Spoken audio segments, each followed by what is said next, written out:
lessons 4, 5, and 6, which included Brahma Samhita, chapter 5, texts 17 through 37. Now, in order to kind of bring everyone's mind back to how we got to these topics, I included a few verses from last week's review, just the last 3 verses of that section. So I'll read those and then we'll continue. So this is just to recap where we are in Lord Brahma's narrative of glorifying the Lord. Brahma Samhita, chapter 5, texts 14 through 16. The same Mahavishnu entered into each universe as his own separate subjective portions. The divine portions that entered into each universe are possessed of his majestic extension. In other words, they are eternal, universal soul Mahavishnu, possessing thousands and thousands of heads. The same Mahavishnu created Vishnu from his left limb, Brahma, the first progenitor of beings, from his right limb, and from the space between his 2 eyebrows, Shambhu, the divine masculine manifested halo. The function of Shambhu in relation to the jivas is that this universe, enshrining the mundane egotistic principle, has originated from Shambhu.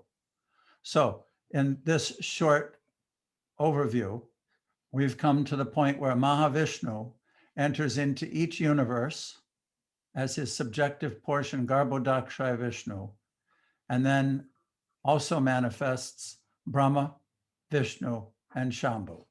And that's where we'll begin. Sama? Okay, so today we'd like to start. Remember, everyone read very slowly because this is complicated. So we'll begin with Tisha. Could you read, please? Yes, thank you. Okay, Brahma Samhita, chapter 5, verse 17. Thereupon the same great personal Godhead, assuming the threefold forms of Vishnu, Prajapati, and Shambhu, entering into the mundane universe, plays the pastimes of preservation, creation, and destruction of this world. This pastime is contained in the mundane world. Hence, it being perverted, the Supreme Lord, identical with Mahavishnu, prefers to consort with the goddess Yoga Nidra, the constituent of his own spiritual chit potency, full of the ecstatic trance of eternal bliss, appertaining to his own divine personality. Very good. Thank you. Manvantara, why don't you continue?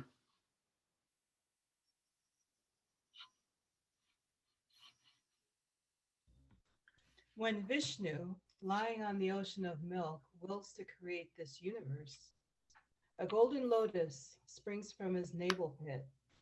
The golden lotus, with its stem, is the abode of Brahma, representing Brahmaloka or Satyaloka.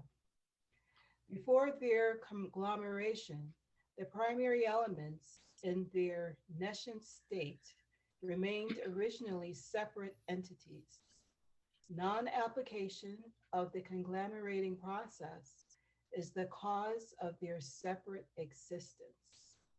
Divine Mahavishnu, Primo Godhead, through association with his own spiritual chit potency, moved Maya, and by the application of the conglomerating principle, created those different entities in their state of cooperation.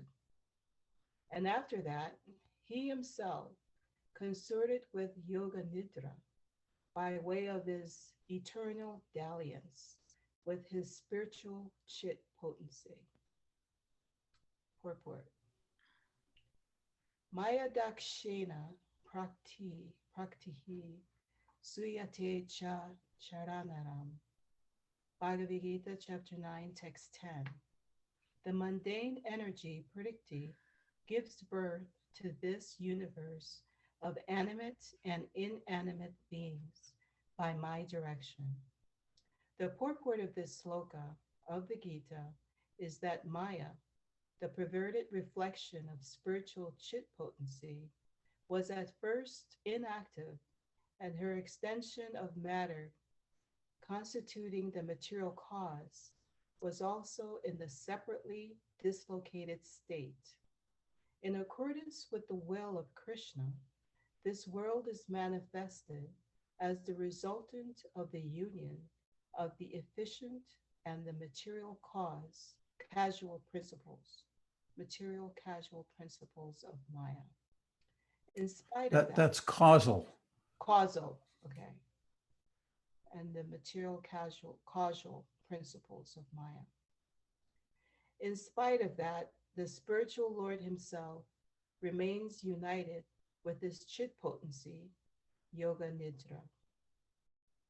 Just a second also. Just let's keep in mind what's happening here is that the divine energy is expanding. It's an extension of matter, the extension, the feminine potency, the chit potency is extending herself also, her extension of matter, that is Maya. So everything is happening in the spiritual platform, but then it extends to the material platform. This is a really important point. It's the same point of how Shambhu is the extension of the spiritual energy in the material world. So this is the feminine energy from consorting with the Supreme Lord extended to the material world, which is Maya. Go on. The word Yoga Nidra or Yoga Maya indicates as follows.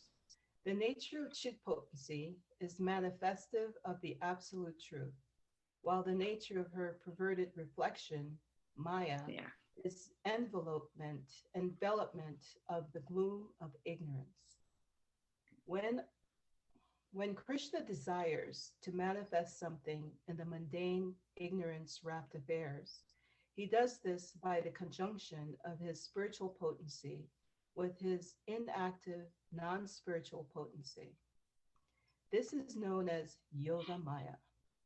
It carries a twofold notion, namely transcendental notion and mundane, inert notion. Krishna himself, his subjective portions, and those jivas who are his unalloyed separated particles realize the transcendental notion in that conjunction, while conditioned souls feel the mundane, inert notion. The external coding of transcendental knowledge in the conscious activities of conditioned souls bears the name of Yoga Nidra.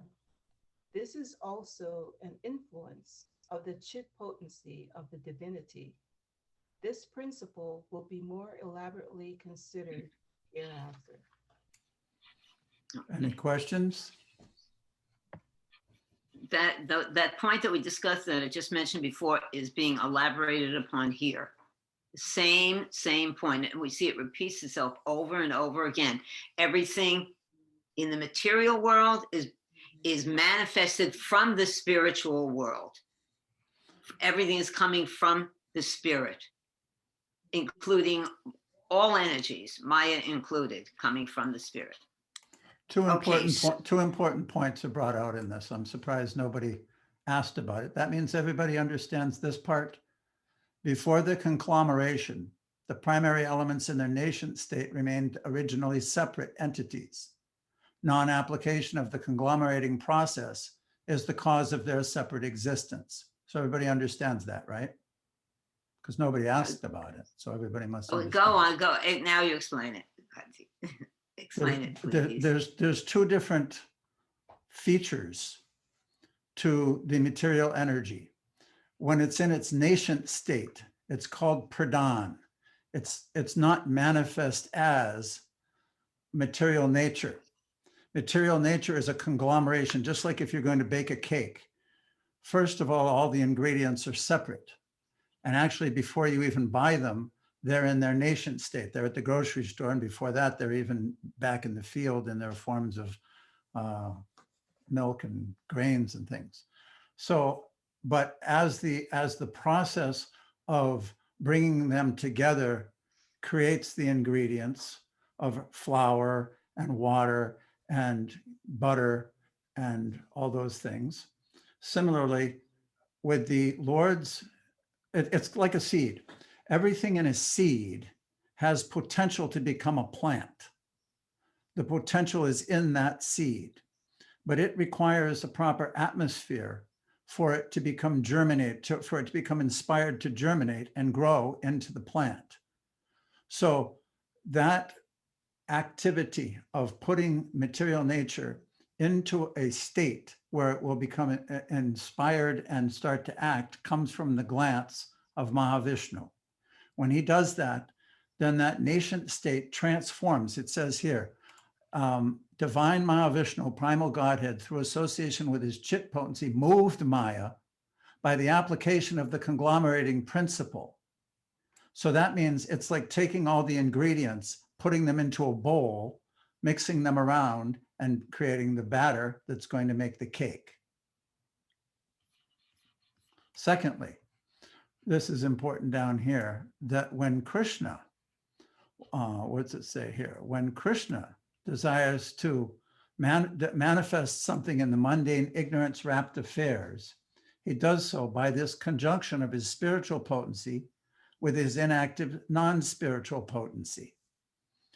So we're often ignorant of understanding how or why Krishna's things work the way they do. The next sentence, or the next topic, the next part of the paragraph explains that a spiritualist, a person, those jivas or his unalloyed separated particles and his subjective portions, they realize the transcendental notion in that conjunction. So they understand how Krishna is working. They can see that, they understand it fully. Whereas conditioned souls realize the mundane, inert notion. They don't see God behind these activities. So these are two important points brought out in this particular slide. I have a question on the last paragraph. Sure, Pritam. So what's the difference between Yogamaya and Mahamaya? I thought Yogamaya is on the spiritual platform, spiritual world, and her counterpart is Mahamaya in the material world. But here in the material world, it talks about Yogamaya, so I'm a little bit confused. Well, it was just explained. The word yoga nidra or yoga maya indicates as follows.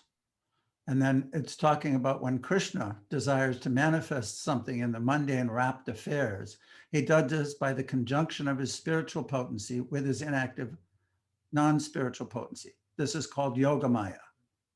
So yoga maya is when Krishna is doing something directly.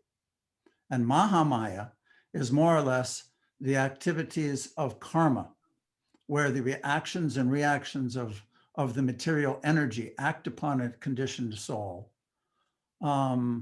uniformly according to their nature, according to material nature, rather than Krishna's direct interaction. Okay, thank you. Makes sense. All right. Okay. Okay, Thank next. you. Okay, Radha, would you like to read?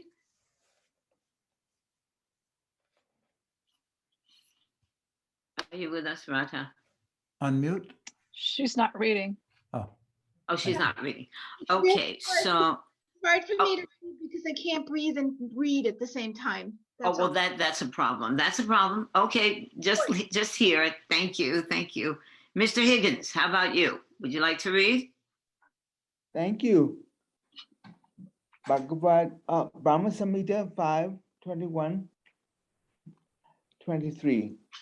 The same jiva is eternal and is for eternity and without a beginning, joined to the Supreme Lord by the tie of an eternal kinship. He is transcendental spiritual potency. The divine lotus, which springs from the navel pit of Vishnu, is in every way related by the spiritual tie with all souls and is the origin of four-faced Brahma, first in the four Vedas. Coming out of the lotus, Brahma, being guided by the divine potency, turned his mind to the act of creation under the impulse of previous impressions, but he could see nothing but darkness in every direction. Purport. Brahma's impulse for creation arises solely from his previous impressions. All jivas get their nature comfortably to their impressions. That's previous- conformably. Conformably, thank you, conformably to their impressions of previous births, and accordingly, their activity can have a beginning. It is called the unseen, or the result of one's previous deeds. His natural impulse is formed according to the nature of the deeds done by him in the previous kalpa. Some of the eligible jivas also attain to the office of Brahma in this way. Okay, thank you. Mhm. Pati, you have to unmute. Aesop, can you explain a little bit what this means? Synopsis? Oh yeah, I think you've already done it when you explained Yogamaya and Yoganidra and the results of the conditioned soul's fruits and the result of the spiritualist, the outlook of the spiritualist who sees God as the background, Krishna as the background, beginning of everything. Okay, Is that- that's one way. But basically, what That's good. Samo, you want to explain this? No, I was just agreeing that that was a nice explanation, but you please add to it. Okay. All jivas get their nature conformably to impressions from their previous births.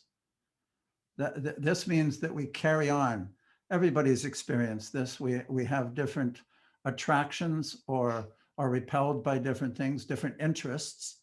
And oftentimes we may even see and understand that that's not coming just from this lifetime. So the point is being made that Brahma had this strong desire to create due to his activities in the previous kalpa. And now it'll be expanded upon. Vajra had a question. Can we take his Sure. question now? Yeah, Vajra? Vajra. Sorry, thank you. Hare Krishna, done with everybody. So here says the same jiva is eternal. So is that we are talking about the jivas, we are the jivas and we are eternal. And but is that right? Yes. That's what we are talking yeah, here? yeah. It's a general statement, and then it gets more precise about Brahma as one of those jivas. Okay. He's saying here that the jiva is eternal and and is for eternity without a beginning, joined to the Supreme Lord by the tie of eternal kinship. He is transcendental spiritual potency. This is a definition of the spirit. But now what he's explaining is on the birth of Brahma, who is a spiritual potency, due to his past deeds in the previous kalpa, has this inclination. So Brahma is also a post. Yes, but this particular Brahma, every jiva that takes the post of Brahma has this desire for creation due to their past activities. It'll be elaborated upon in the next few verses too. Yeah, but again, I'm sorry, I'm going on. But the Brahma, when his other Brahma comes, he's also coming from the navel of the Vishnu. All Brahmas come from Vishnu. I see. Yes, each kalpa, there's a new one sometimes. Okay, thank you. Okay. Vajra, why don't you continue reading?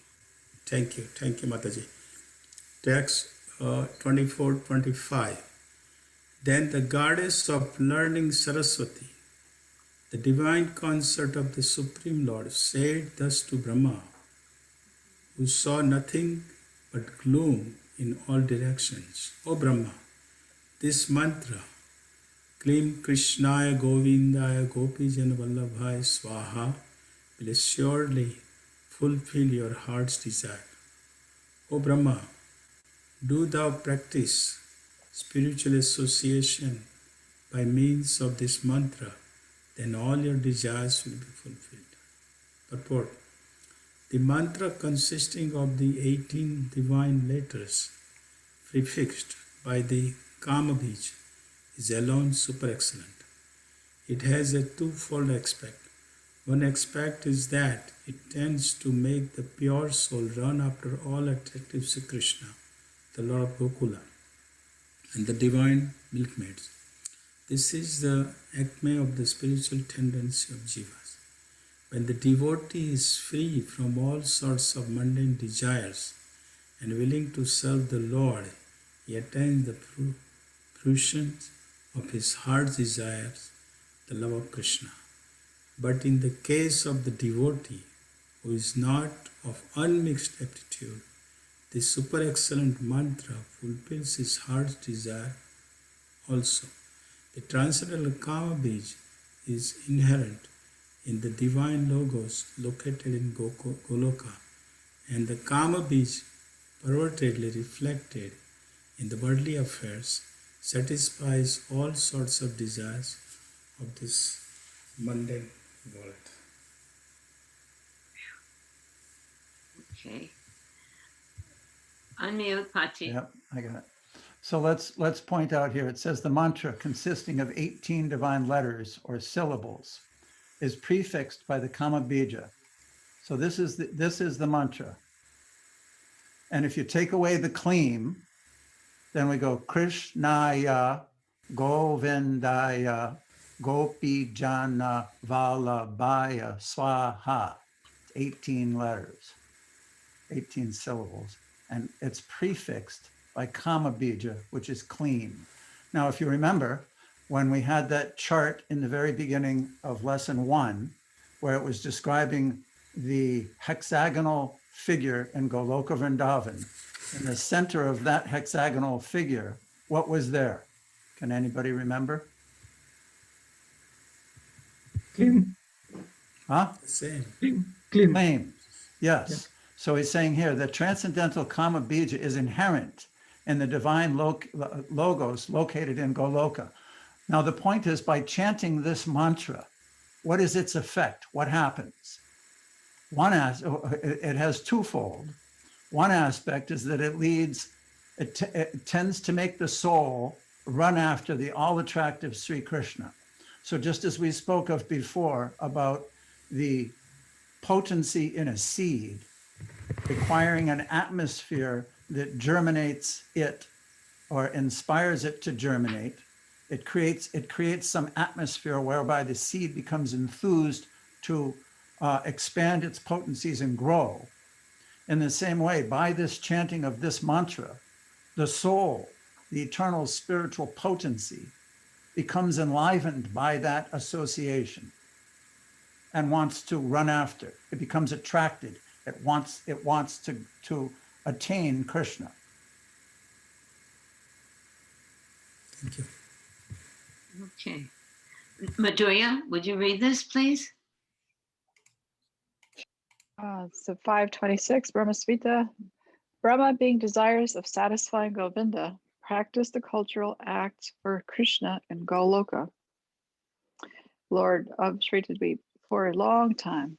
His meditation ran thus. There exists a divine lotus of 1,000 petals, augmented by millions of filaments, in the transcendental land of Goloka. On its whirl, there exists a great divine throne, on which is seated Sri Krishna in the form of eternal effulgence of transcendental bliss, playing on his divine flute, resonant with the divine sound, with his lotus mouth. He is worshipped by his amorous milkmaids with their respective subjective portions and extensions, and also by his external energy, who stays outside, embodying all mundane qualities. Purport. Brahma meditated upon Krishna in Goloka, the object of the worship from a distance of Maya Devi. True devotion is unalloyed devotional activity free from all mundane desire. The devotion of Brahma, etc., is not unmixed devotion, but there is a stage of unmixed predilection, even in devotion, for the attainment of one's selfish desire. This has been fully described in the concluding 5 shlokas of this verse. That is the easiest method of divine service prior to the attainment of self-realization by fallen souls. Okay, we're getting the answer.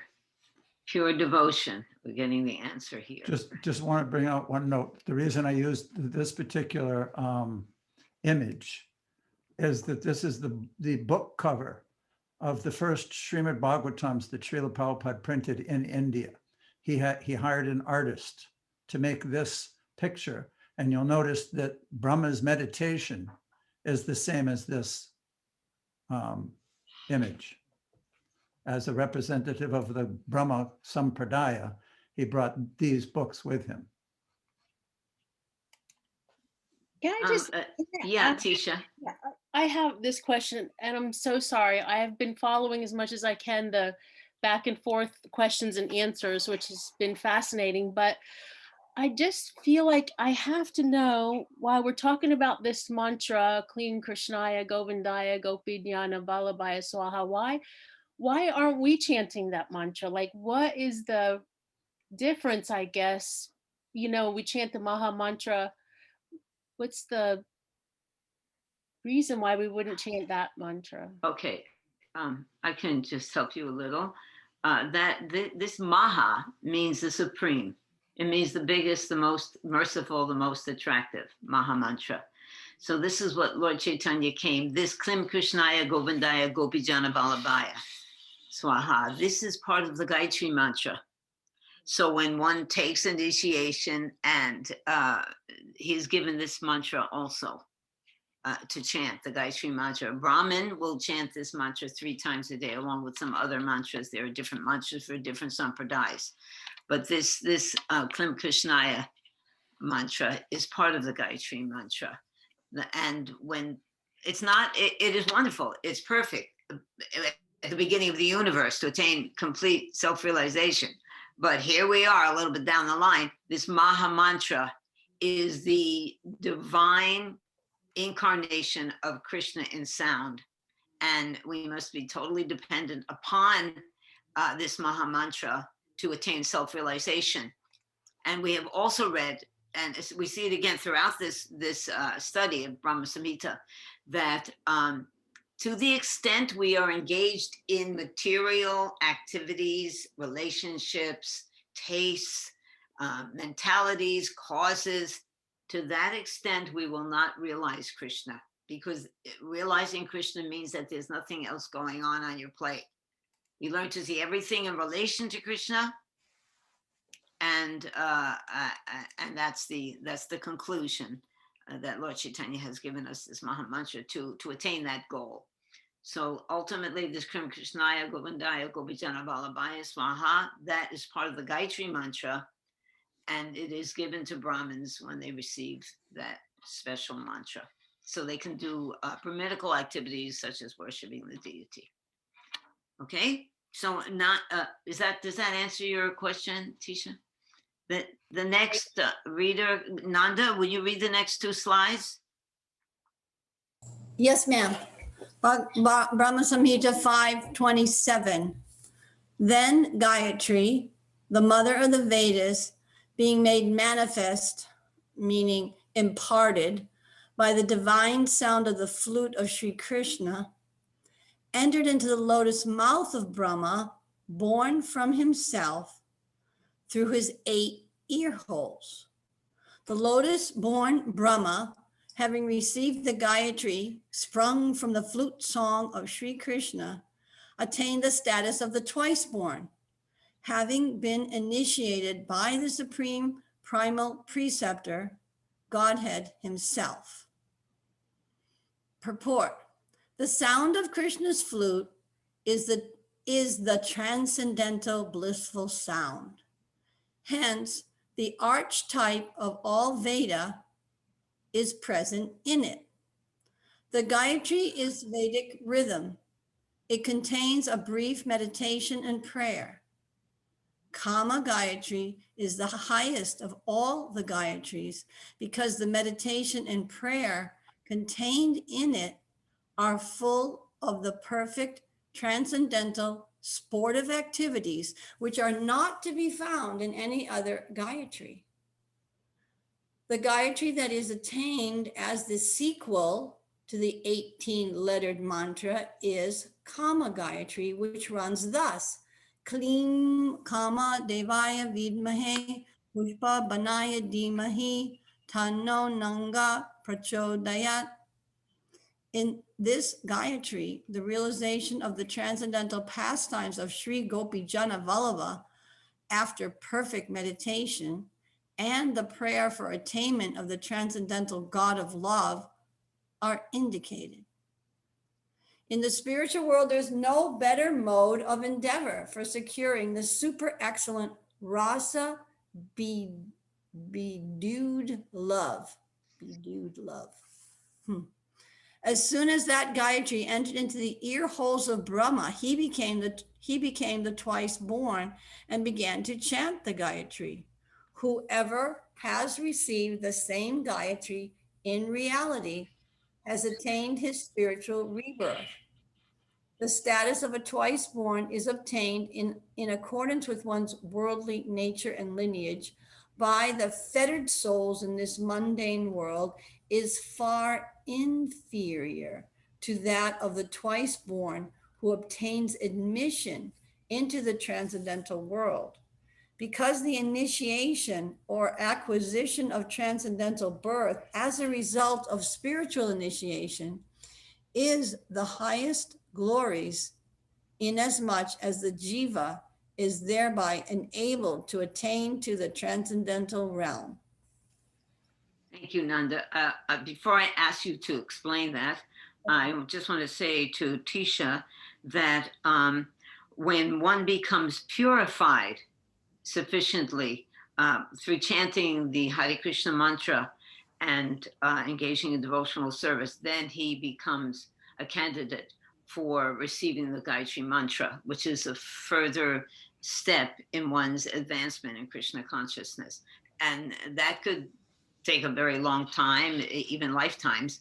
But in this age, as I said, the Hare Krishna mantra is our best friend. Mananda, would you like? It can also be noted that Lord Brahma had to undergo austerities and penances himself to become qualified to attain that benediction. Right. Yeah, there's always the beginning of the universe, Tapat. This is everything is based on this penance and austerity. One must purify his existence. That's the whole purpose. When one's existence is purified, then he becomes self-realized. He can understand all of this. You follow? Nandaji, could you help us here and explain a little further on this?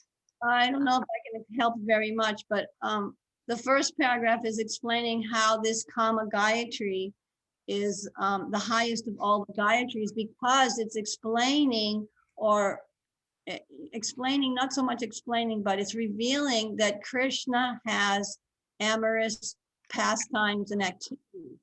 And that's not known. That's not known in any other philosophy, that God's a person and he has relationships and he has these loving, intimate relationships, which are revealed to the qualified person who has purified their consciousness through the proper sadhana procedure. And just as Dhruva Maharaj just said that Brahma had to undergo austerities, yeah, and it was no small feat. He underwent austerities for 100 years of the demigod, so confirmed there. And did you follow the second paragraph? I didn't get to the second paragraph. You wanna give us the second one? Go ahead. So Srila Prabhupada's comparing that somebody who's born into a Brahmin family, you know, and it's trained up as a Brahmin from birth. Yes, right there, the status of the twice born. That's noble, that's great, but it's not in comparison to someone who's come and taken the initiation and followed the process. And chants that Gayatri mantra and other processes of the sadhana that's recommended by the spiritual. That's more elevated than just being born into it. One has to actually, what do you call it? Accept it with your heart, more or less. And that's Endeavor, work on it. It's a process, as you said. and it's not. And this is what although Prabhupada's just saying it there, kind of, well, not Prabhupada, but the translator saying there in a kind of mild way. This is what Prabhupada always would refer to, that it's not by birth.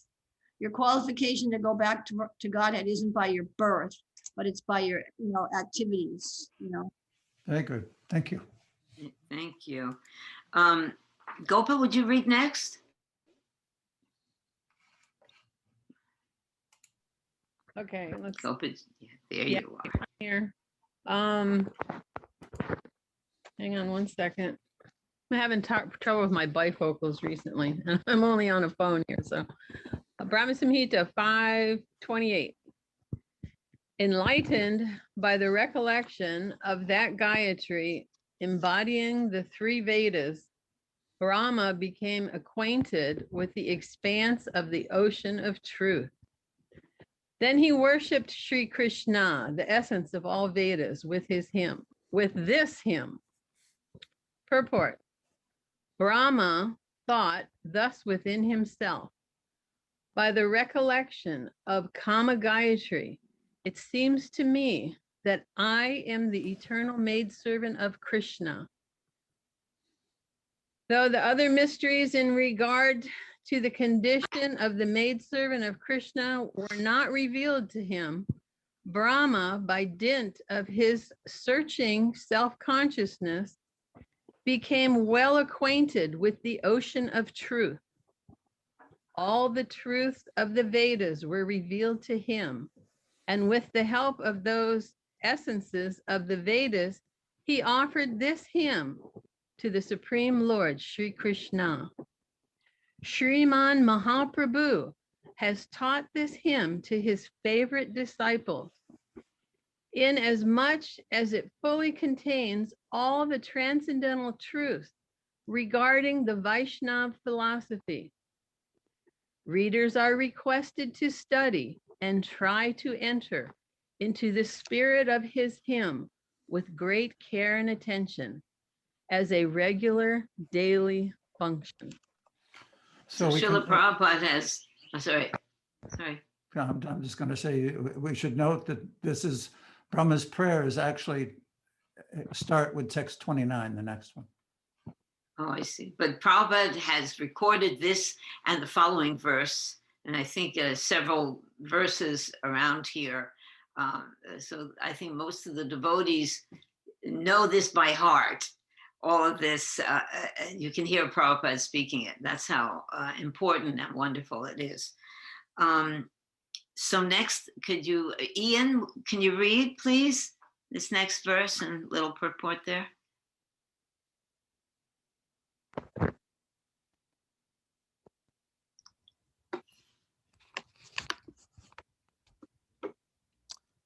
I'm not sure I can do the Sanskrit. But don't worry. You want to do the Sanskrit? Chintan. We'll have Gopa sing it after you read the English. Okay, all right. I'll just do the English. Yes. Okay, it's okay. So I worship Govinda, the primeval Lord, the first progenitor who tended the cows, yielding all desire, in abodes built with spiritual gems, surrounded by millions of purpose trees, always served with great reverence and affection by hundreds of thousands of Lakshmis or Gopis. Purport. By the word Chintamani is meant transcendental gem, just as Maya builds this mundane universe with the 5 material elements. So the spiritual Chit potency has built the spiritual world of transcendental gems.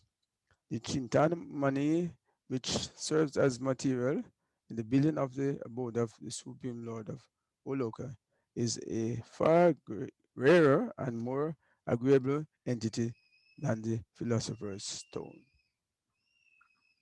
Thank you, Ian. This also is a very familiar verse to many of the devotees because Prabhupada also recorded this one.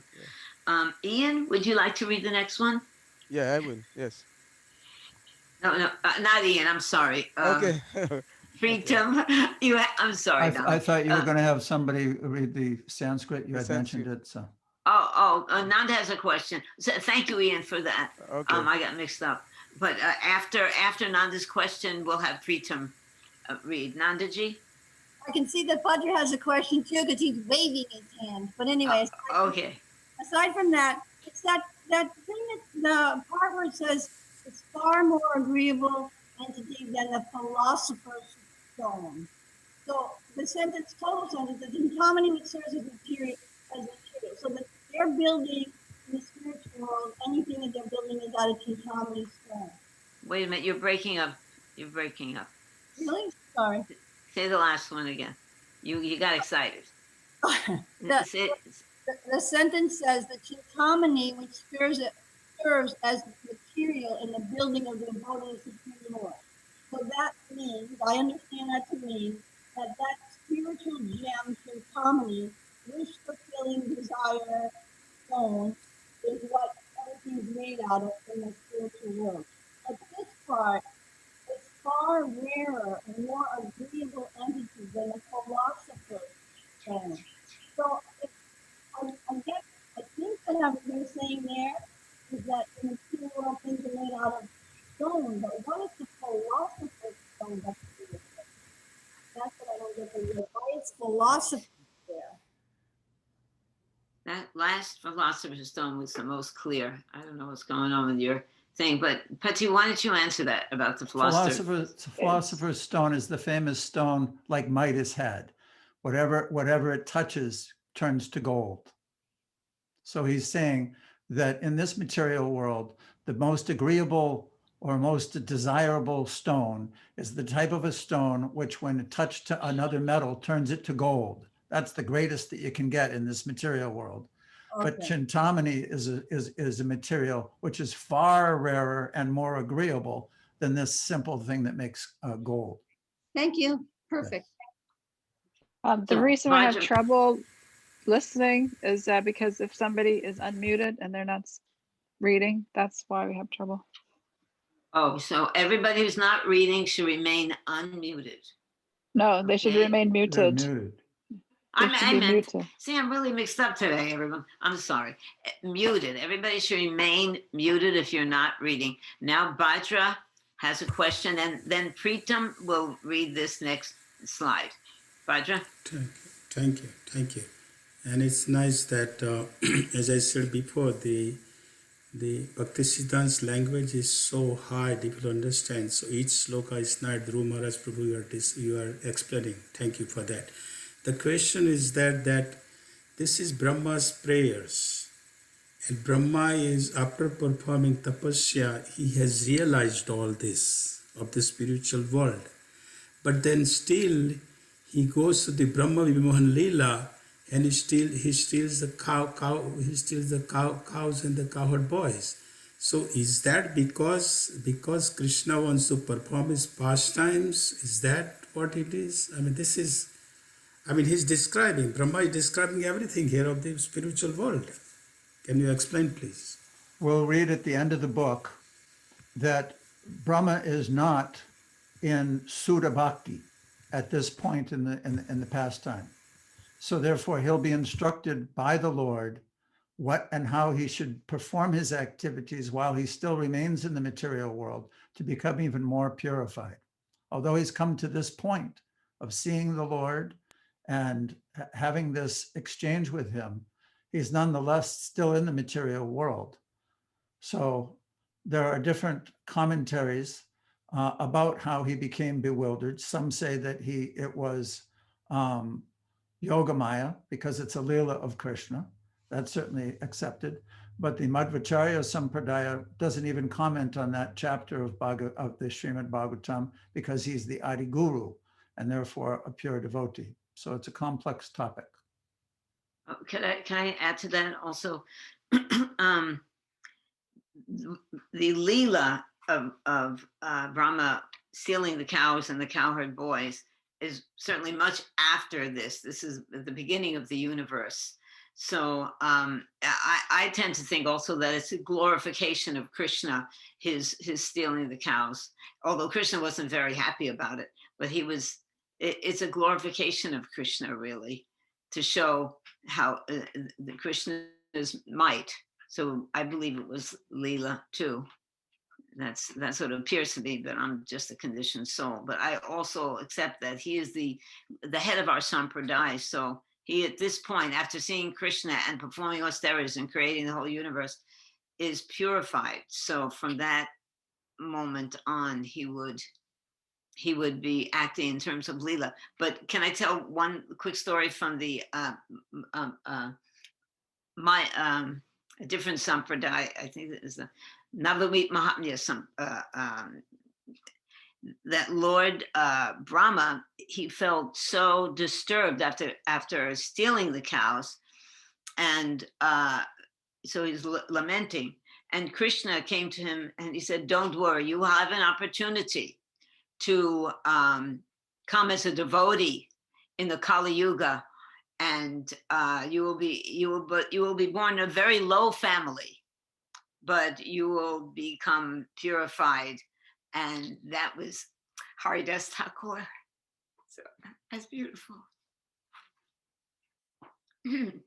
Pitam, could you read, please? Yes, thank you. Brahma Samhita 5:30.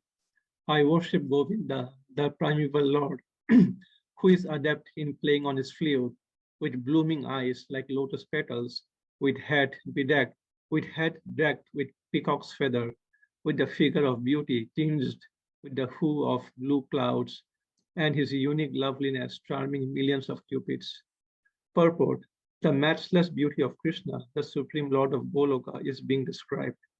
The form of Krishna is not a fanciful creation of imagination formed after visualizing the beautiful things of the world. What Brahma saw in his ecstatic trance of pure devotion is being described.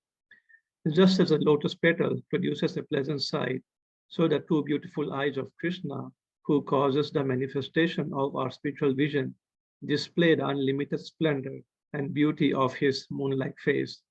The loveliness that adorns his head with a peacock feather figures, the corresponding feature of the spiritual beauty of Krishna, just as a mass of blue clouds offers a specifically soothing, pleasant view.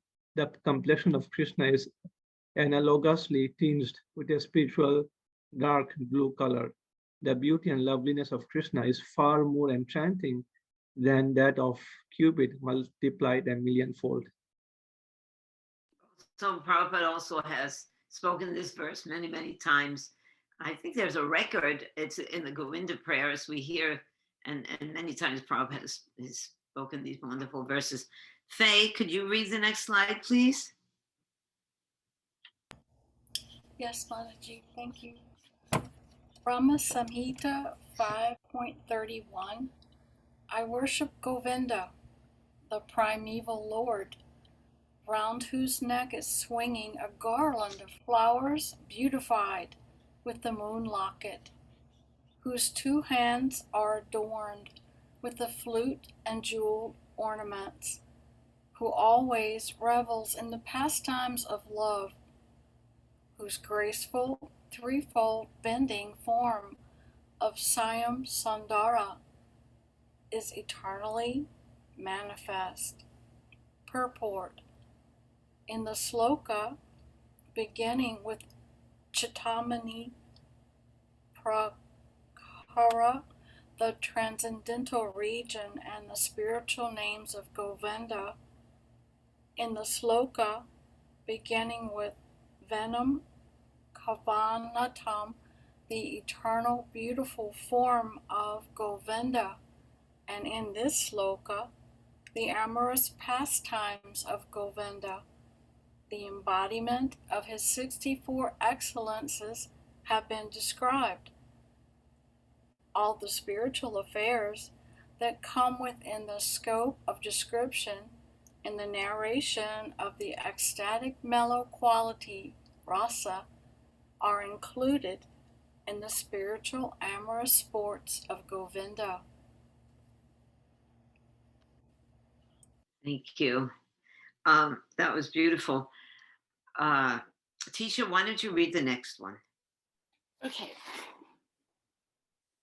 I worship Govinda, the primeval Lord, whose transcendental form is full of bliss, truth, substantiality, and is thus full of the most dazzling splendor. Each of the limbs of that transcendental figure possesses in himself the full-fledged functions of all the organs and eternally sees, maintains, and manifests the infinite universes, both spiritual and mundane.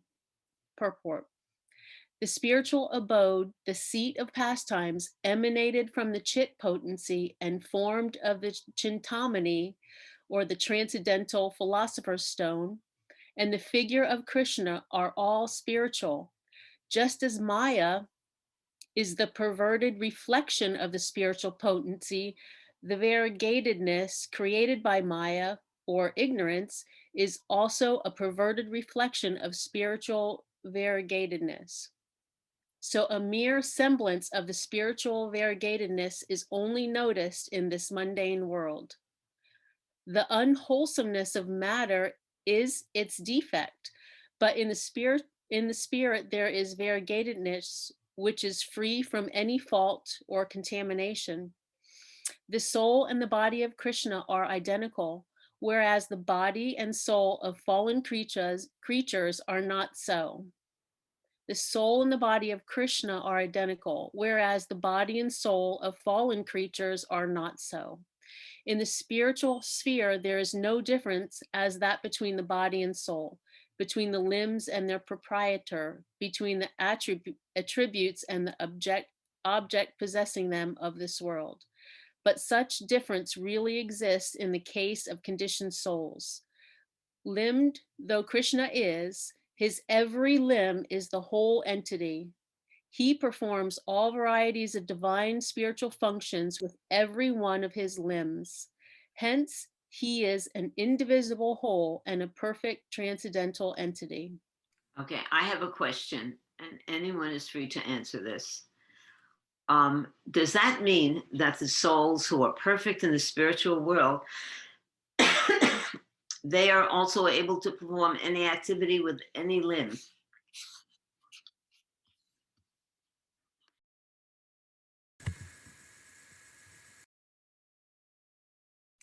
Go ahead. It sounded like Bhadra wanted to say something. Yes, I'm sure, yes. Yeah, that's my understanding also. It's the nature of a spiritual body. He's saying here that there's a big difference because in the material world, there's a difference between the soul and the body. In the spiritual world, there's not a difference. He's even saying here that his every limb is the whole entity, which explains how Krishna can eat simply by looking at something or hearing the prayers of his devotees. Okay? So that means that the living entity, the servant of Krishna, also has those potencies to the extent of his limited size. Right. Is that true? Yeah. Okay. Bhadra, you have something else to say? Thank you. So how we are individual soul and will be always individual even in the spiritual world, right? But at the same time, we are doing the same functions. I cannot say the same functions, but we have the same spiritual body and we can do all the things which I guess Krishna is doing there. Does it make sense? Well, okay, so an ant, how about this one? An ant is also crawling around with his one piece of sugar, having his family, doing everything And it looks like, but okay, that's who we are, the ants, and Krishna's doing everything, really everything. So we have a little bit of his potency. Don't worry. We'll never have all of Krishna's potency. That is the omnipotent potency of God. That is his godhood. Also, this is So- described in Bhakti Rasamrita Sindhu. With those 64 different qualities that Krishna has, he has qualities that not even his expansions have. Then his expansions have qualities that not even Shiva has. Then Shiva has qualities that not even Brahma has. Brahma has qualities that the jivas don't have. And finally, there's the jivas, as far as a hierarchy of qualities and characteristics are concerned. So even in their spiritual bodies, the tiny jivas or the spiritual perfected beings don't expand universes from their body, for example. There are different things that the Vishnu tattvas and Shiva tattva and Shakti tattvas do that Jiva tattva doesn't do. It doesn't have the capability, even though it's spiritual. Thank you. Thank you. Okay. Manvantar, can you read? I think we read. Yeah, read this slide. Manvantar. But Nanda, did you still wait a second? Nanda, do you have a question, or is that hand just there because you forgot to unhand it? Oh, sorry. Yeah, I forgot to unhand it. I'll take it down. Okay. Okie dokie. Okay, Manvantar. I worship Govinda, the primeval Lord, who is inaccessible to the Vedas, but obtainable by pure unalloyed devotion of the soul, who is without a second, who is not subject to decay, is without a beginning, whose form is endless, who is the beginning and the eternal Purusha.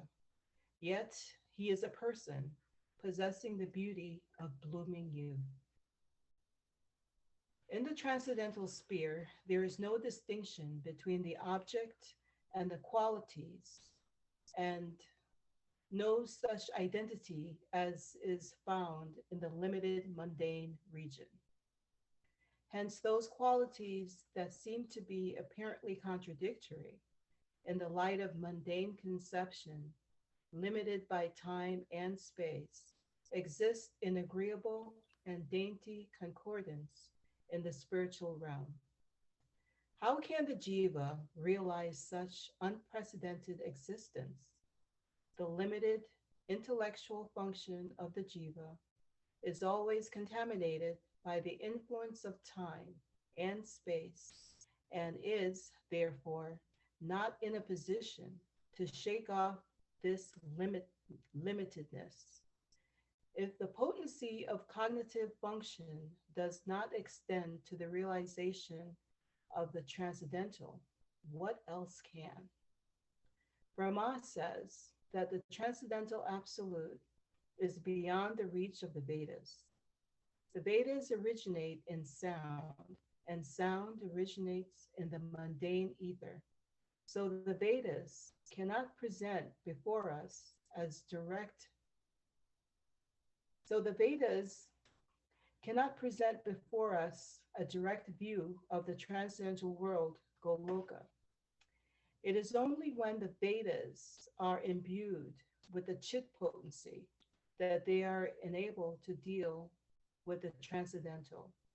But Goloka reveals itself to every jiva when he is under the influence of the spiritual cognitive potency joined to the essence of ecstatic energy.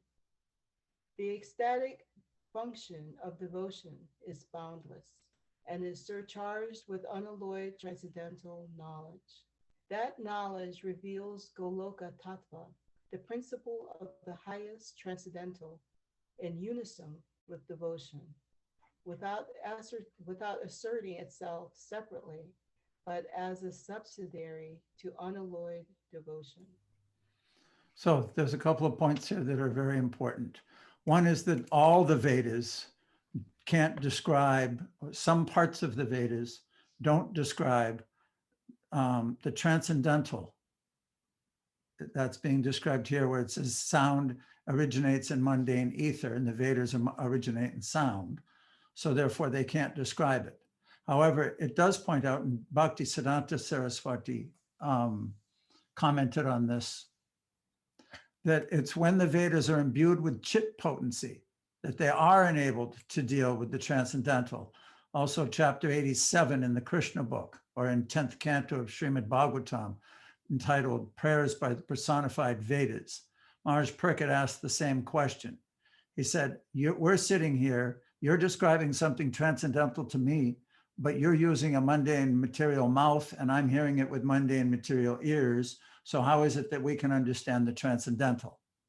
And the answer was that this chit potency can manifest even in material world. As we read just a few verses ago, what is the definition of Yogamaya?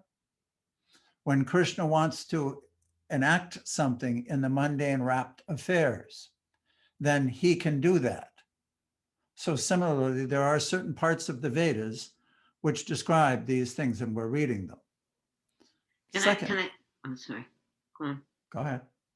No, I was just going to add that chanting Hare Krishna, the sound vibration of chanting Hare Krishna, it might appear that it's in a mundane vehicle, the sound, but it's not at all mundane because it is imbued with chit energy. It is spiritual, completely spiritual. As we chant Hare Krishna, we become cleansed of our material identification. And that's. Now this has to be done, however, with devotion. And this sentence at the end is beautiful. This explains a really sublime concept. The ecstatic function of devotion is boundless.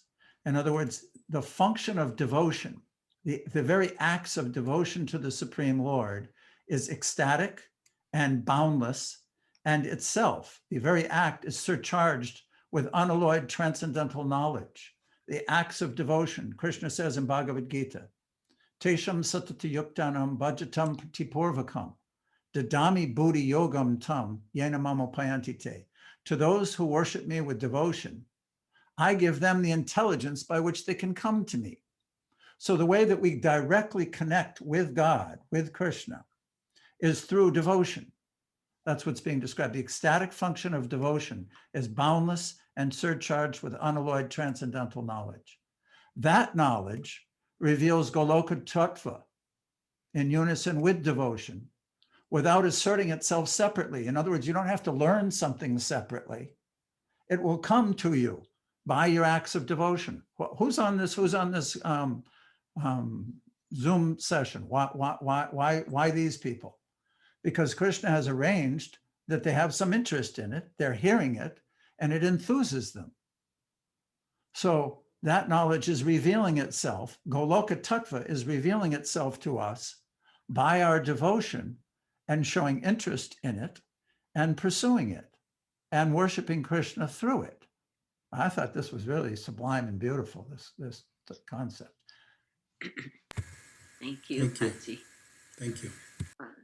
Faye, would you read the next slide? Yes, Mataji. Brahma Samhita 5.34. I worship Govinda, the primeval Lord. Only the tip of the toe, whose lotus feet is approached by the yogis who aspire after the transcendental and betake themselves to be pranayama by drilling the respiration, or by the yanis who try to find out the process of non-differentiated Brahman by the process of elimination of the mundane, extending over thousands of millions of years. Purport. Kavalya, excuse me, I'm not sure how to pronounce it. Kaivalya. Kaivalya, or the merging into the Brahman, constitutes the line of demarcation between the world of limitation and the transcendental world. Unless we step beyond them, we can have no taste of the variegatedness of the transcendental sphere. These conditions are the simple absence of misery arising from the mundane affinity, but are not real happiness or felicity. If the absence of misery be called a bit of pleasure, then also that bit is a very small and of no consequence. It is not sufficient to destroy the condition of materiality, but the real gain to the jiva is his eternal existence in his self-realized state. This can be attained only by the grace of unalloyed devotion, which is essentially chit, or transcendental in character. For this end, abstract and uninteresting mental speculation is of no avail. Thank you. Pati, Faye, do you have something to say about that? If you go back a slide, please. I really enjoyed the phrases in that purport. The distinction between the limits of the physical or material world and the transcendental world, and the emphasis that he had about real happiness. Even when we think we're happy, nope, it's not really happy. The absence of misery, well, yeah, maybe we think, oh, that's better, but it's still not the kind of happiness, the kind of experience that comes with the transcendental realm. It's entirely different, so it makes me excited and something to look forward to. It's a whole different world. Yeah, it's a whole different world. How wonderful. Everyone's happy all the time. Wow. Okay, so we'll go on with text number 35.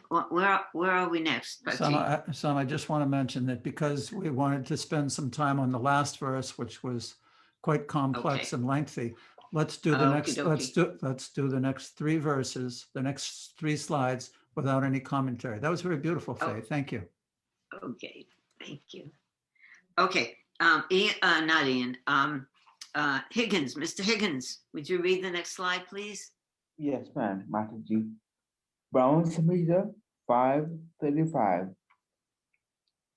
He is an undifferentiated entity, and there is no distinction between potency and the possessor thereof. In his work of creation of millions of worlds, his potency remains inseparable. All the universes exist in him, and he is present in his fullness in every one of the atoms that are scattered throughout the universe at one and the same time. Such is the primeval Lord whom I adore. Purport. Krishna is the highest of all entities. In him is an entity which is termed Chit, spiritual, which is distinct from the principle of limitation. By his inconceivable power, he can at will create numberless universes. All the mundane universes owe their origin to the transformation of his external potency. Again, his abode is beyond human conception. Since all worlds, limited and spiritual, exist in him, and he resides simultaneously in his fullness and entirety in all the atoms, in all the worlds. All pervasiveness is only a localized aspect of the majesty of Krishna, the Lord of all. Though he is all pervasive, yet in his existence everywhere, in the medium shape, consists his spiritual lordship beyond human conception. This argument favors the doctrine of simultaneous inconceivable distinction and non-distinction, and knocks down the contaminating Mayavada and all other allied doctrines. Brahma Samhita Simon, 5. We're gonna have, I'm you're sorry, muted. okay, I'm sorry. Thank you, Mr. Higgins. We're gonna have Ian read this one now, so everybody goes, but thank you for reading, that was wonderful. Oh, you're welcome. Ian, are you with us? Can you read this, please? Yes, I'm here. Brahma Samhita 5.36. I adore the same Govinda, the primeval Lord, in whose praise men who are imbued with devotion sing the mantra Shuktas.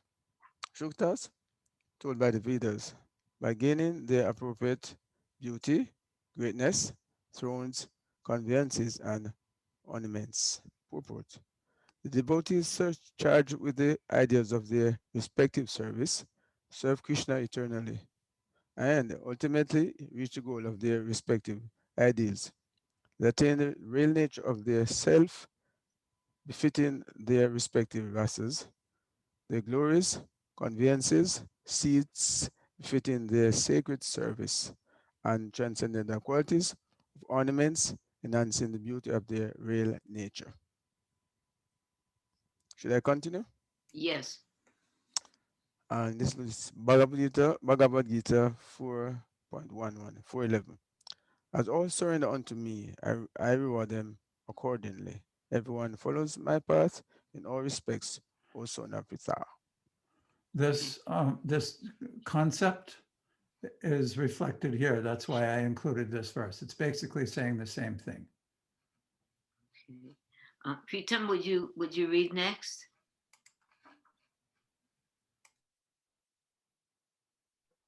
From Brahma Samhita 5.37.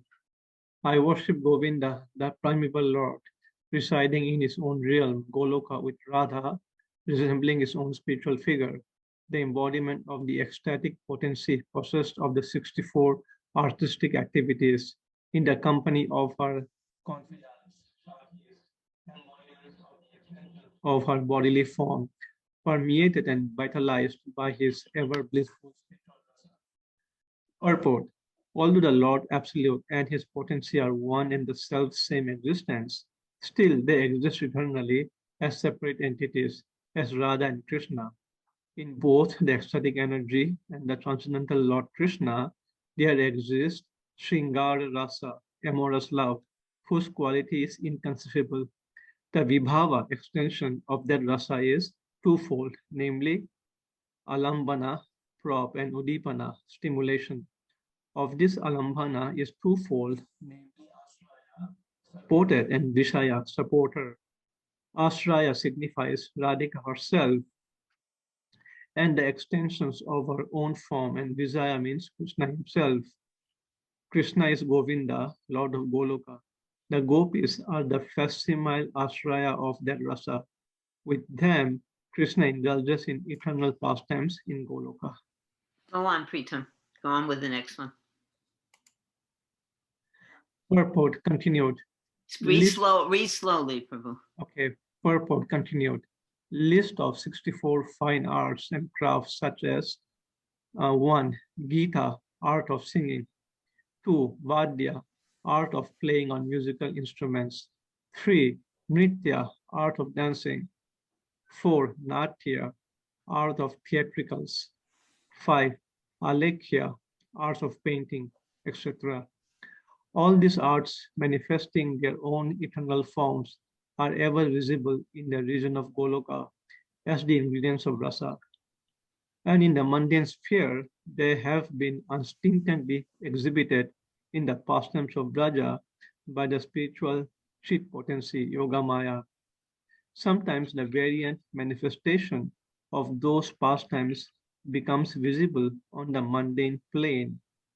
Sri Hari, the Supreme Lord, also manifests his pastimes of birth, etc., accompanied by all his paraphernalia.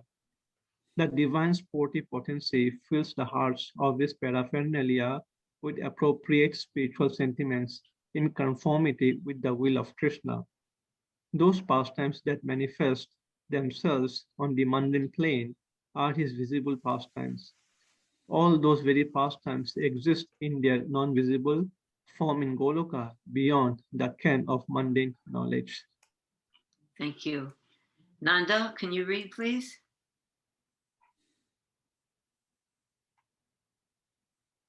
Nanda ji? Yeah, coming. Okay. Purport continued. The rasa of paramorship is certainly the extracted essence of all the rasas. If it is to be said that it does not exist in Goloka, it would be highly deprecatory to Goloka. It is not the fact that there is no supremely wholesome tasting of rasa in the supremely excellent realm of Goloka.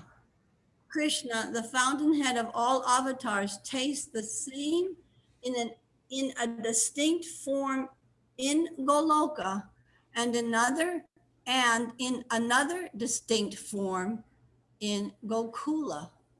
Therefore, in spite of the seeming appearance to the mundane eye of outstepping the bounds of the legitimate function by the form of paramorship, there must be present the truth of it in some form, even in Goloka.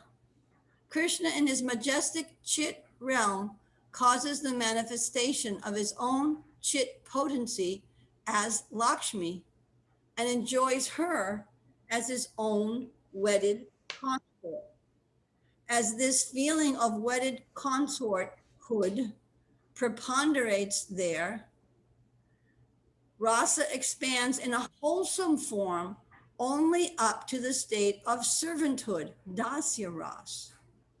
But in Goloka, he divides up his chit potency into thousands of gopis and eternally engages in amorous pastimes with them by forgetting the sentiments of ownership. By the sentiments of ownership, there cannot be the extreme inaccessibility of rasa.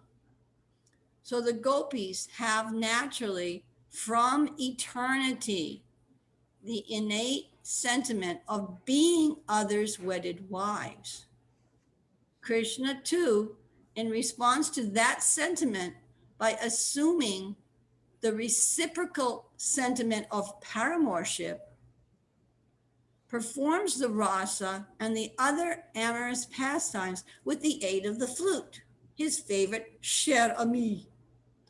Goloka is the transcendental seat of eternally self-realized ras, beyond the limited conception. Hence, in Goloka, there is realization of the sentimental assumption of the rasa of paramorship. Thank you, Nanda. Madhurya, will you please read the next slide?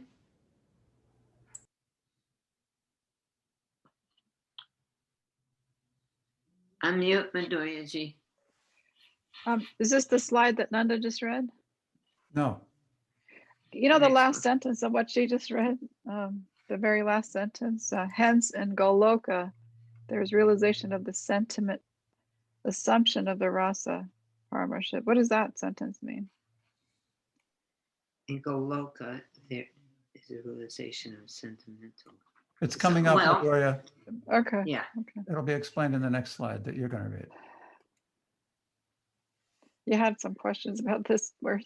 Okay, again, Purport continued, again, such is the nature of the principle of the majesty that in the realm of Vaikuntha, there is no rasa of parental affection towards the source of all avatars.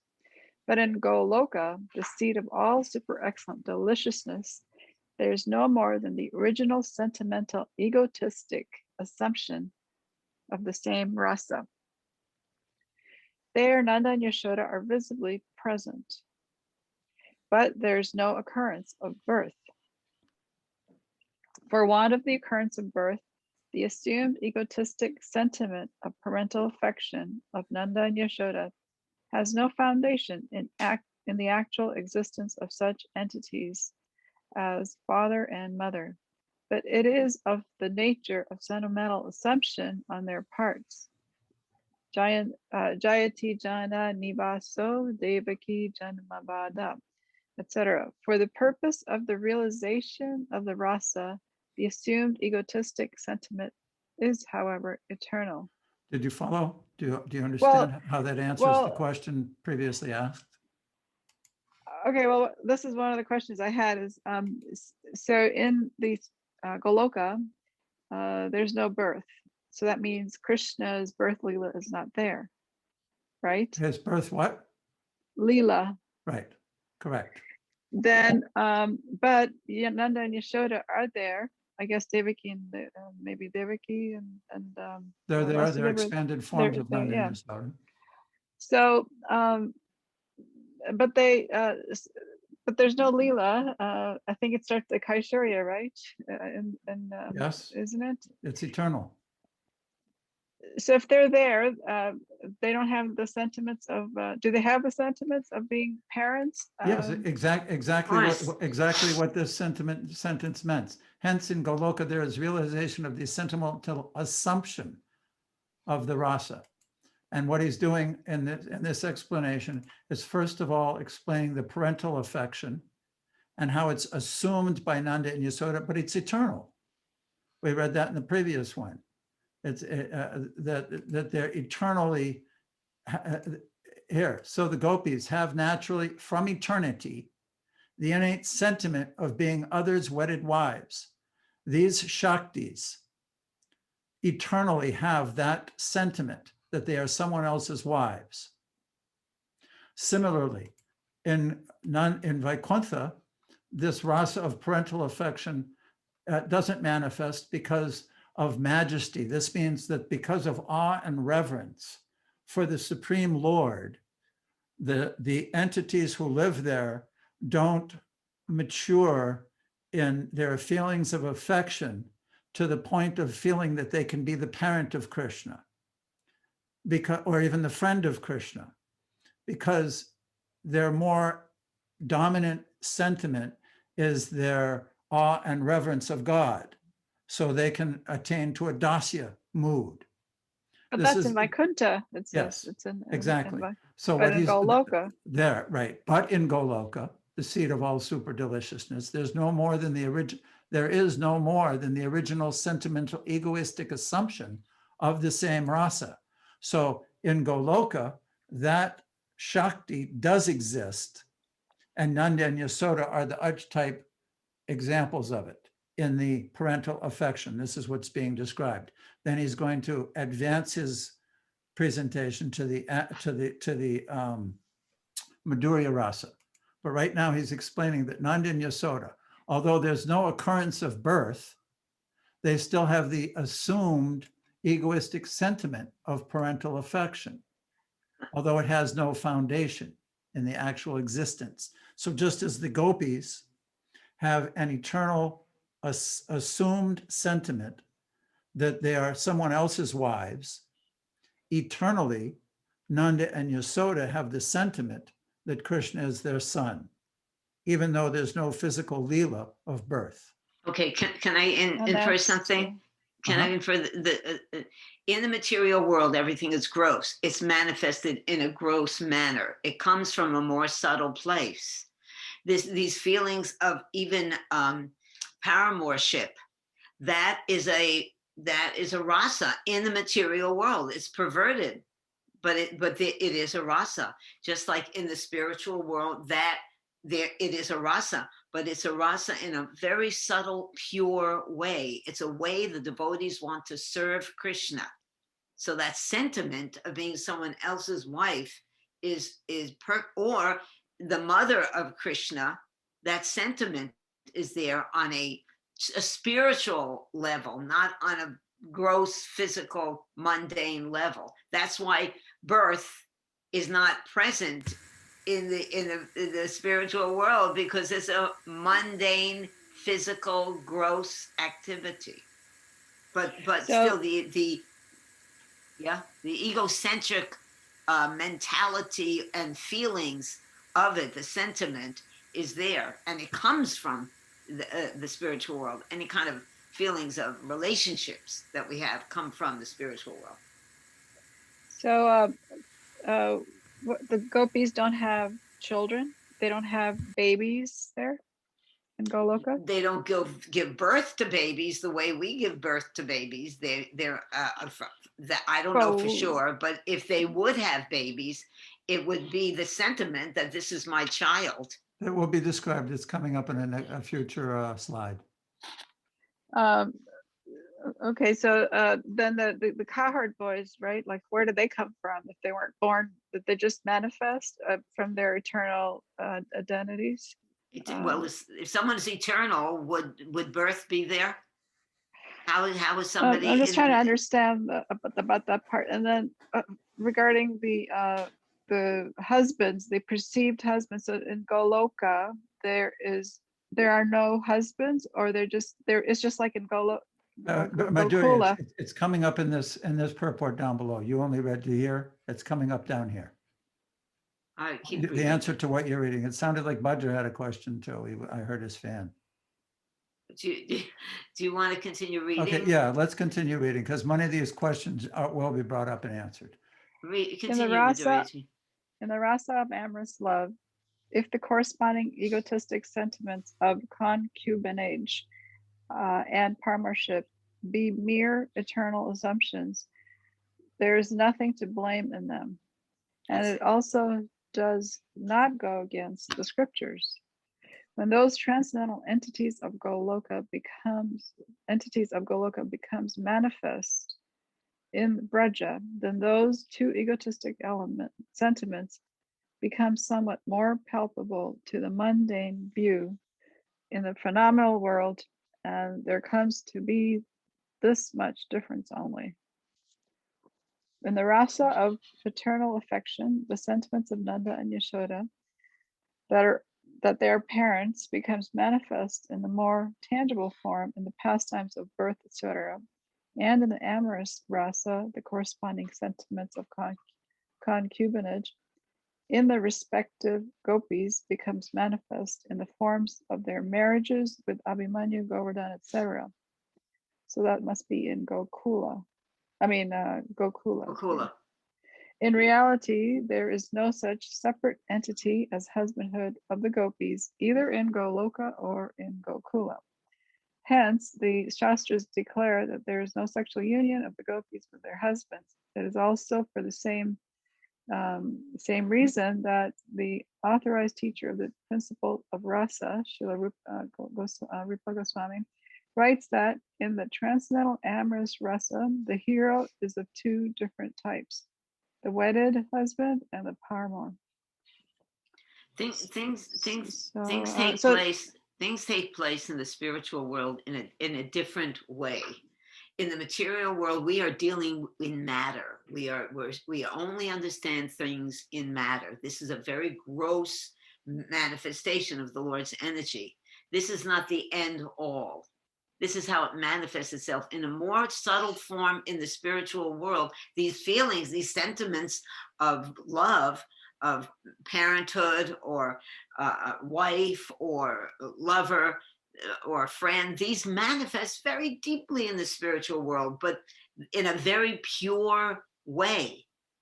Even the partnership manifests in a very pure way to fulfill that loving tendency that a devotee will have with Krishna. You have to not understand this with a material kind of identification. Let us go back here for a second to the original verse, explaining that I worship Govinda, the primeval Lord, residing in his own realm with Goloka, with Radha, resembling his own spiritual figure.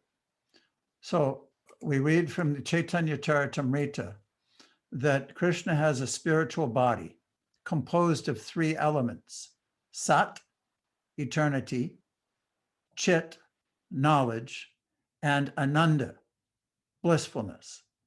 His body is composed of those elements. In that, Ananda, bliss, or the potency of giving pleasure, becomes manifest as a female entity, Srimati Radharani. It says here, although the Lord and his potency are one and the self same, still they exist separate, eternally as separate entities, as Radha and Krishna. In both, the ecstatic energy, which is Srimati Radharani, and the transcendental Lord Krishna, there exists Sringara Rasa.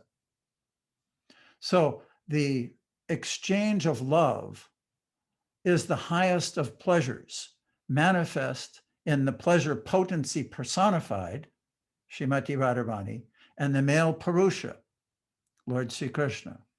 Now, it also describes that her confidants are embodiments of the extensions of her bodily form.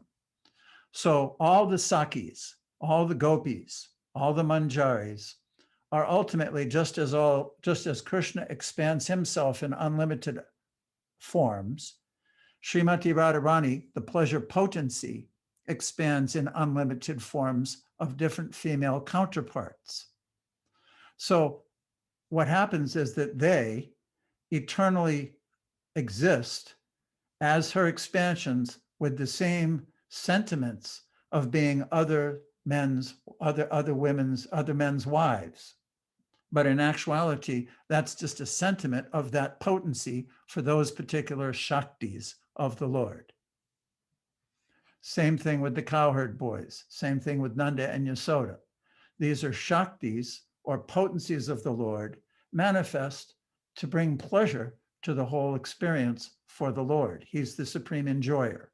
Everything is meant for his pleasures, so these energies exist in order to exchange loving relationships with him to bring pleasure and manifest pleasure. We have to also understand that because it's a sentiment, it doesn't mean that it's less than something manifested in the material world, in the physical realm. The sentiment is the essence of everything. That spiritual sentiment is the essence of the soul.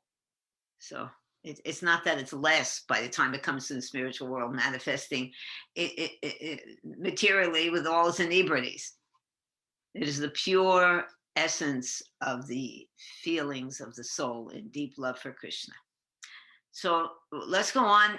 We're almost finished. Gopa, could you read this one? And then Bhadra. Okay, purport continued.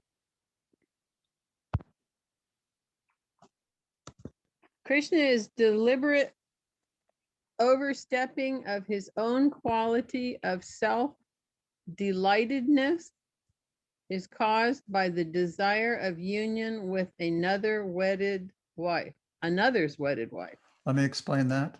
We know that Krishna is Atmarama, means he's completely self-satisfied. So Krishna's deliberate overstepping of his own quality of Atmarama is caused by his desire of union with another's wedded wife.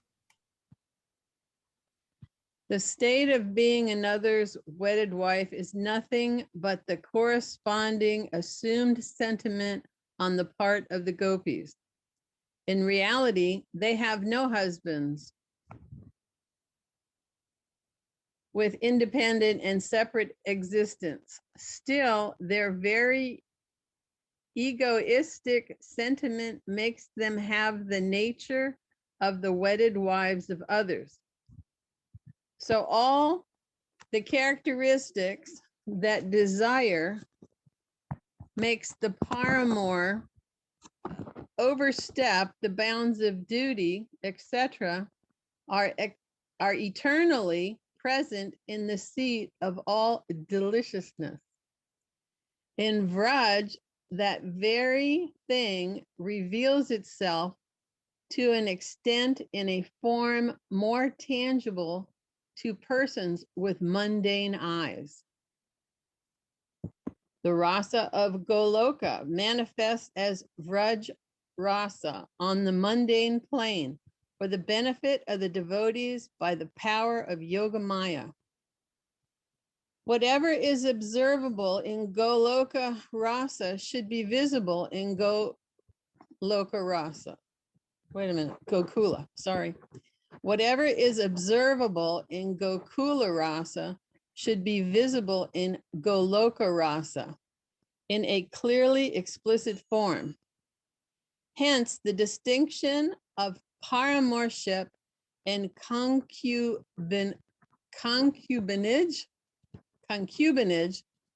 the variegatedness of the respective rasas of all different persons, the soil, water, river, hill, portico, bower, cows, etc. All the features of Gokula exist in Goloka, disposed in an appropriate manner.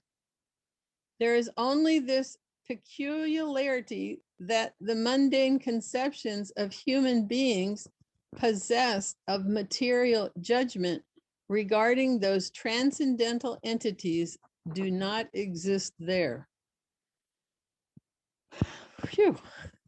The conception of Goloka manifests itself differently in proportion to the degree of realization of the various pastimes of Vraj.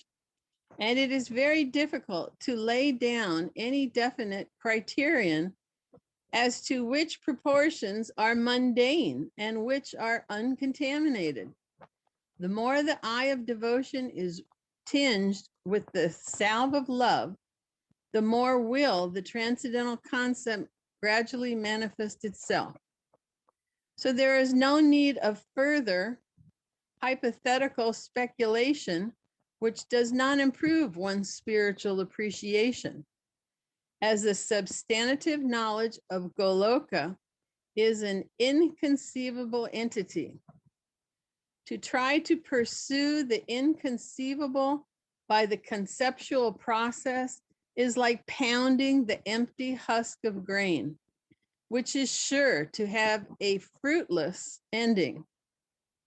It is therefore one's bounden duty, by refraining from the endeavor to know, to try to gain the experience of the transcendental by the practice of pure devotion.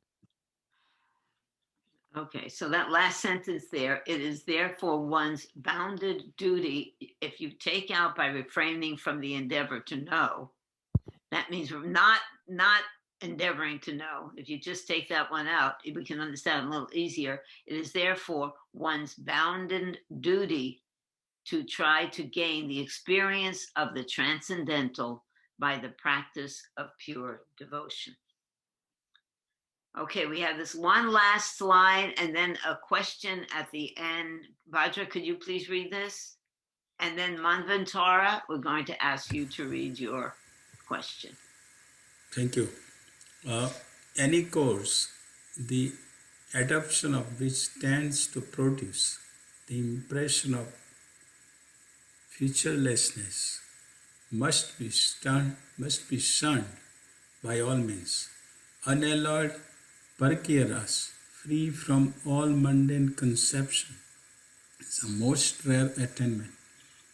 It is this which have been described in the narrative of the pastimes of Gokula. Those devotees who follow the dictate of their pure spontaneous love should base their devotional endeavors on their narrative. They will attain to the more wholesome fundamental principle on reaching the stage of realization. I have a few questions to ask. Okay, let me go over just this one point first, okay? So any course, the adoption of which tends to produce the impression of featurelessness must be shunned by all means. This means that while we're performing our devotional activities, to have this idea of merging into the featurelessness, the impersonal Brahman, whatever sentiments one has toward that should immediately be shunned. Then he goes on to describe that the unalloyed parakya rasa has been described in these narrative pastimes of Gokula. Those devotees who want to attain that should base their devotional endeavors on that narrative. In other words, to have the desire to go back to Goloka Vrindavan and participate in these wonderful pastimes is a recommended sentiment by which we can attain a wholesome fundamental principle. In other words, by understanding it in this world and functioning on that level while we perform our devotional activities, that will produce a more wholesome fundamental principle in the soul. And when it becomes mature and goes back to Goloka Vrindavan. One more thing, that should be based on, when it says the narrative, that should be based on the what we hear from the Bhagavatam. We don't concoct our own method of doing so. That specifically refers to the pastimes that we're hearing of, performed by Krishna and the residents of Vrindavan. So by hearing that. You want to go to Bhadra's questions now? Yeah, Bhadraji. Thank you, Hare Krishna. So if I'm wrong, please correct me. We have here Gokula and there is a Goloka. And here also, when we are in Parikrama, we understand Gokula, where Krishna's, Nanda Maharaj, Mother Jashoda, and all the cowherd boys, that is the pastime mostly, I mean, I cannot say mostly, but mainly is the pastimes of the parental relationship, means the parental pastimes, and also the pastimes with other cowherd boys, means that means Vatsalya and the Sakhya are mostly involved in the Gokula, where at present, we know that. Now when they transfer to Vrindavan, then it is not just parental, is not Sakhya, but that is also the Shringar, which is the, what is it? It is Shringar Rasa with the Madhurya, with the gopis. Is that, it sounds to me, one side is the Gokula, another side is the Goloka, and Goloka has a pastime, all four pastimes, while in the Gokula is only, it sounds to me, is two main pastimes. Is that, am I speculating? Yes, you are speculating. Thank you. Everything is existing in the spiritual world. Everything. That's not what he's asking. No, he's saying, why are those two? No, he's saying in the spiritual world they do exist, but in Gokula they only exist in Vrindavan and the Shringara Rasa, whereas in other surrounding areas that's mostly Sakhya and Vatsalya. Am I correct? That's what I mean. Oh, maybe you weren't speculating.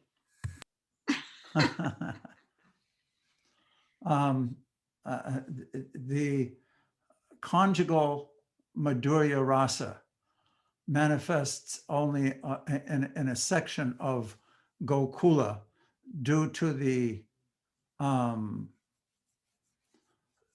structure of the social environment. Just like Krishna grew up and was a very young boy, a baby in his Baal pastimes, he's not performing Parakya Rasa because it's totally inappropriate to the time, place, and circumstance.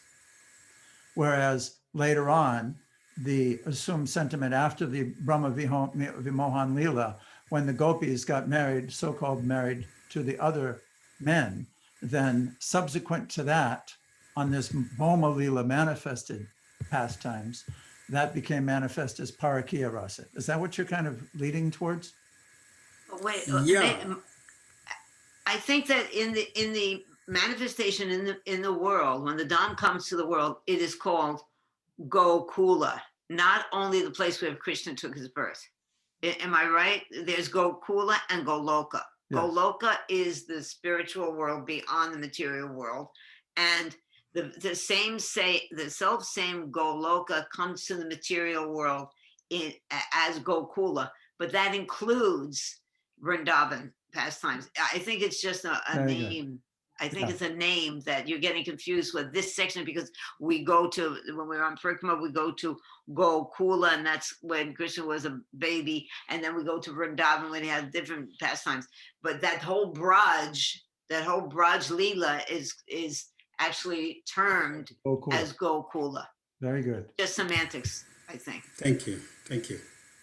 Okay. Now, one more thing, it was mentioned in that reading, Abhimanyu and the Govardhan. I didn't understand that part. Because that's those are the husbands. Abhimanyu is the so-called husband of Radharani, and Govardhan is the husband of Lalita. Pati? I don't know. I don't know. These are two husbands of the prominent gopis, but so that's manifest. It said somewhere in the purport there also, it comes in a form so that you could actually, for the devotee's sake, you actually can see it manifest with your physical eyes. But in the spiritual world, it's not necessary, because the sentiment is actually the essence of everything. But I mean, I can understand Abhimanyu. Abhimanyu is the shadow of Krishna. We understand that. But how is the Govardhan came in there? Because Govardhan is the name of a person. It's not Govardhan. It doesn't mean Govardhan Hill. Oh, I see. It's a name of a person, another husband. That about anything, anywhere about him, isn't it? Yeah, it's not about Govardhan Hill. Pati, No, but did you have this? even we don't hear of Govardhan. If you say Govardhan is not Govardhan Hill. No, if you not read, Govardhan. it's not Govardhan Hill. It's the husband named Govardhan. Right. It's not. But we don't hear his pastimes of Govardhan anyway. Abhimanyu, we hear so many pastimes, Jatila and Kutila and all that. Well, we don't hear everything, Bajaji. No. No?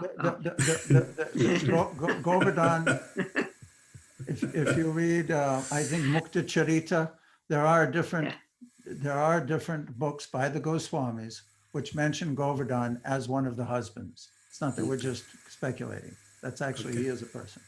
And it's also mentioned I here. think we're getting off some of the basic topics. Let's get back to more foundational topics here that more people can understand. Okay, so we had one more thing. Did you want Manvantara to read her question here? And I mean, this is an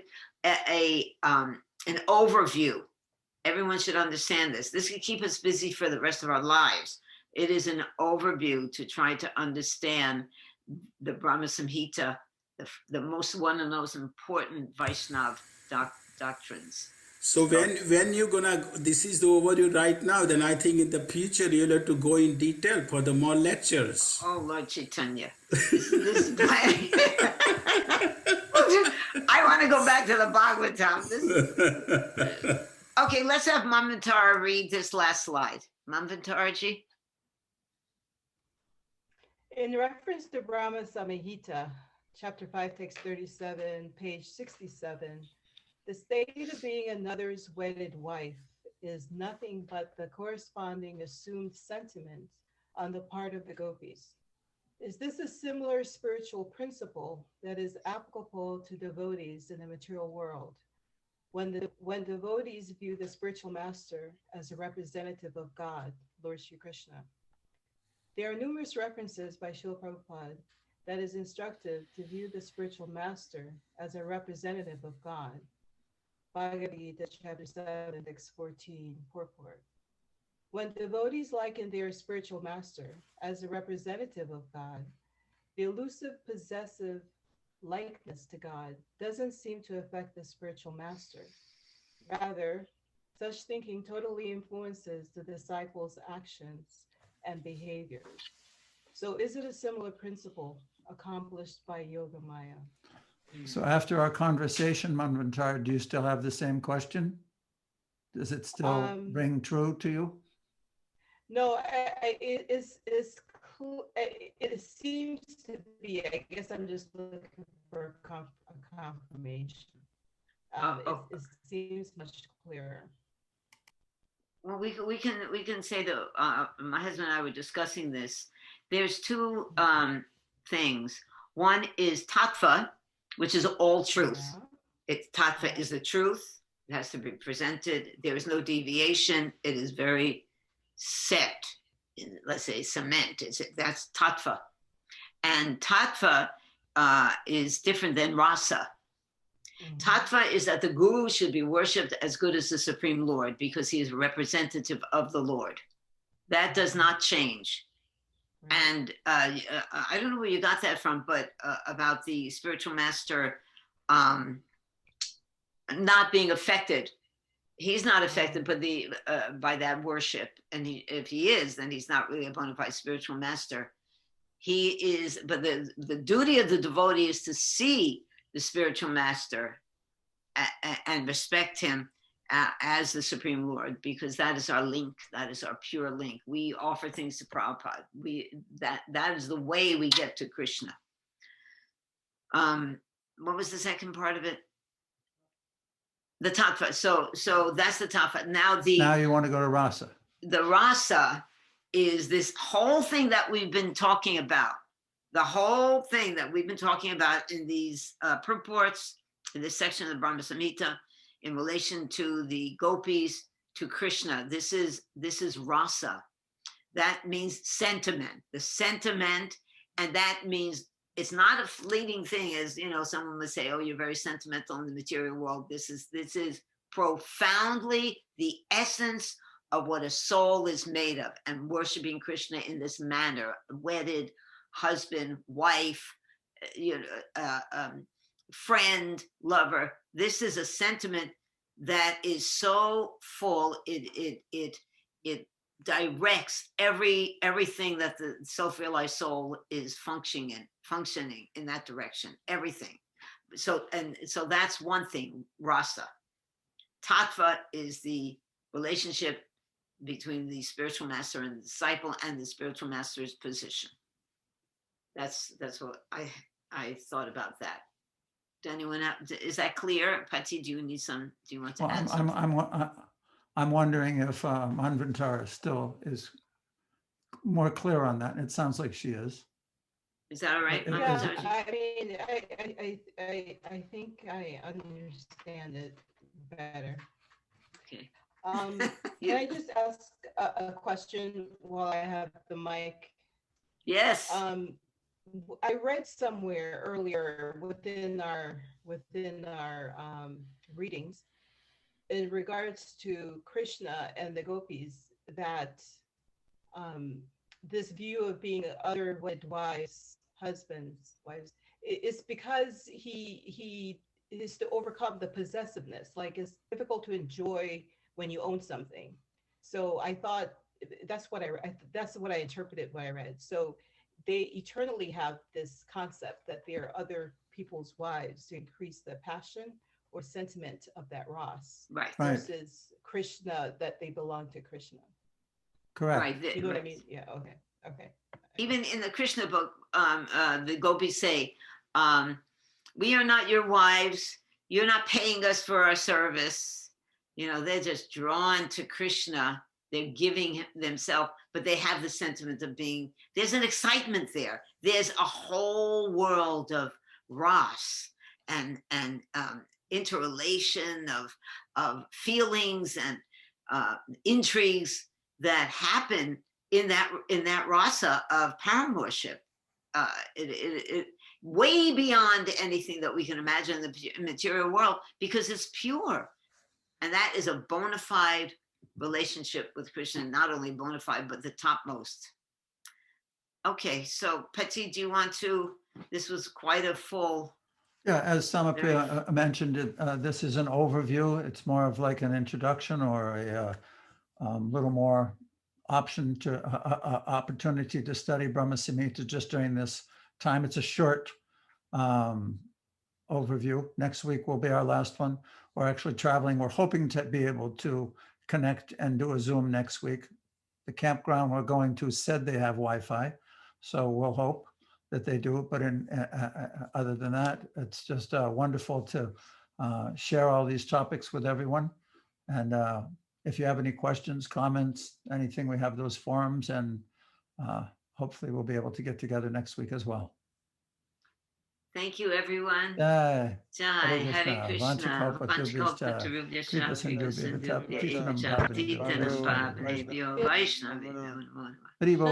Hare Krishna. Hare Krishna, everyone. Jai. Hare Krishna.